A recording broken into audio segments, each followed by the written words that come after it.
반갑습니다. 울산 하심사 도법생입니다. 자, 오늘은 우리나라 재벌들 사주가 어때서 재벌이 되셨나. 이제 오늘은 롯데그룹의 신동빈 회장님 사주를 한번 보려고 합니다.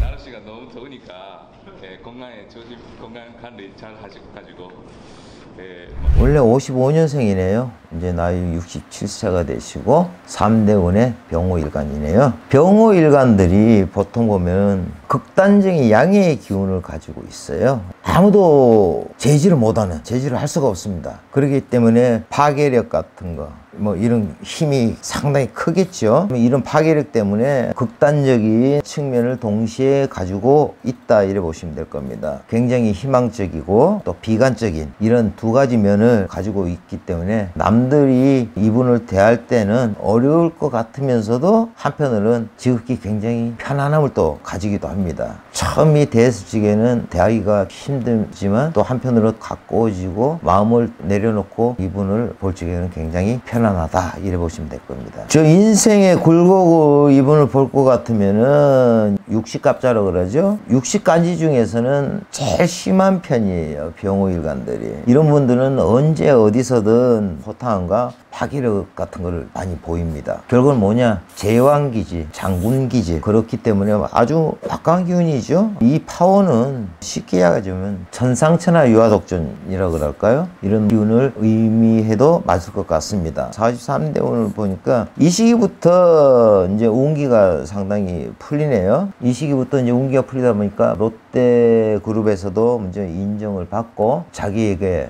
큰 역할을 맡게 되고 해 나간 것으로 이제 보이네요. 이때는 대운이 힘이 들어오면서 뒤로 밀리지는 않아요. 밀리지 않고 뚝심 있게 밀고 나면서 자기 힘을 상당히 과시하는 시기이기 때문에 본인 입지를 확실히 세운다고 봐야 되게 만들었다. 이 시기에는 그렇게 보여집니다. 사주 이 자체에 이를 봐도 그렇듯이 강한 양의 기운을 가지고 있기 때문에 굉장히 당당합니다. 이분 당당하고 자존감이 엄청 강한 사람이에요. 대신에 또 깊은 생각 이런 것도 많이 하세요. 이런 분들이 참을성도 대단하고 아무리 힘든 이런 일이 발생하여도 견딜 수 있는 큰 힘을 가진 왕의 사주다, 그래 보시면 될 것 같습니다. 그룹의 총수가 되기까지는 상당한 머리가 있어야 되겠죠. 이런 분들은 머리가 굉장히 총명합니다. 생각도 깊고 또 생각을 많이 합니다. 이런 분들은 그러니까 생각을 많이 하다 보니까 머릿속도 많이 복잡하겠죠. 잠잘 적에도 보면은 잠자리가 편치 않다, 이래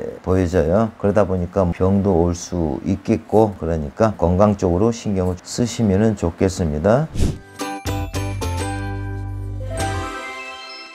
우리가 일상적으로 일반적으로 생각하는 이런 문제들이 아니고 이분은 우리가 생각하지 못한 것들을 생각하고 또 밀어붙이는 추진력 같은 게 아주 대단합니다. 어떻게 보면 좀 무리를 해서라도 이끌어 나가는 이런 것을 굉장히 좋아하시거든요. 그러니까 장군 왕의 사주니까 어때요? 본인 스스로가 남한테 지배를 받거나 지배를 당하거나 간섭 같은 거를 받는 것을 매우 싫어하겠죠. 결과적으로 우두머리 기질이 있기 때문에 간섭이나 지배를 당하는 것을 상당히 싫어합니다. 그러니까 결과적으로는 내가 해야만이, 왕이 돼야만이 직성이 풀리는 사주다, 이래 보시면 될 겁니다. 이 고집 때문에 큰 자리까지 오르셨겠죠. 이런 분들은 고집이 아주 대단합니다. 자기 주관이 상당히 강하기 때문에 본인이 무엇을 결정을 하면은 굽히질 않습니다. 밀어붙이는 거는 상당히 강하게 밀어붙입니다. 그러다 보니까 문제가 발생이 됐을 적에는 크게 당하거나 낭패를 볼 수가 있다, 이래 표현을 할 수가 있겠습니다. 겉보기에는 이분도 보면은 보기와는 달리 굉장히 강해요. 욕심도 많은 사주고요. 그렇기 때문에 보니까 2016년 17년도죠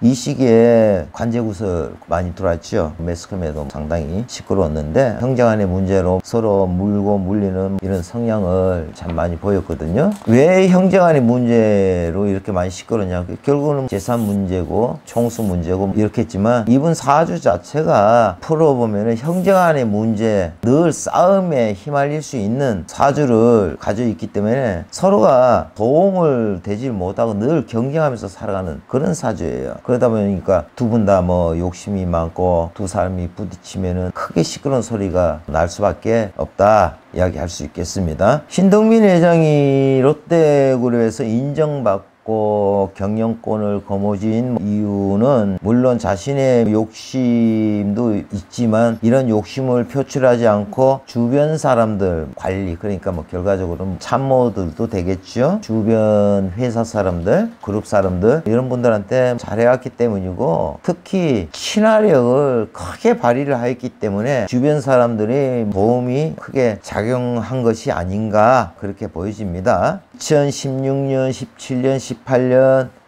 이 시기를 봤을 적에는 나쁜 운기와 악연 악재가 계속 이제 이어져 온 거예요. 그러다 보니까 관제까지 일어났죠. 그 후부터는 오히려 운기가 상당히 좋아지는 시점이다 이래 볼 수가 있겠어요. 그다음 이제 63세 신미대운이네요. 이 시기에는 좋은 편입니다. 좋은 기운으로 인해 가지고 연태까지 뭐 흘러왔던 뭐 악재 같은 거 나쁜 것들이 서서히 물러나가는 형국이다 이래 볼 수 있겠지만, 상반기까지는 고생을 한다. 대신 이제 하반기부터 좋은 기운이 이제 막혔던 일들이 서서히 풀려나가는 시기다 이래 볼 수가 있겠습니다. 이 모든 것이 본인에게 덕이 되도록 풀려나가면은 그만큼 뭐 더 이상 좋은 게 없겠지요. 본인이 덕이 되도록 아마 잘 풀려나갈 것입니다. 그래, 오늘은 신동빈 회장님의 사주를 한번 쭉 풀어봤으니까 지금도 사주대로 당당함과 자존감 이런 게 엄청 가지고 있는 분이니까 양의 기운을 더욱 발휘해서 세계적인 기업이 되도록 기원하겠습니다. 오늘은 여기까지 하겠습니다. 끝까지 시청해 주셔서 감사합니다.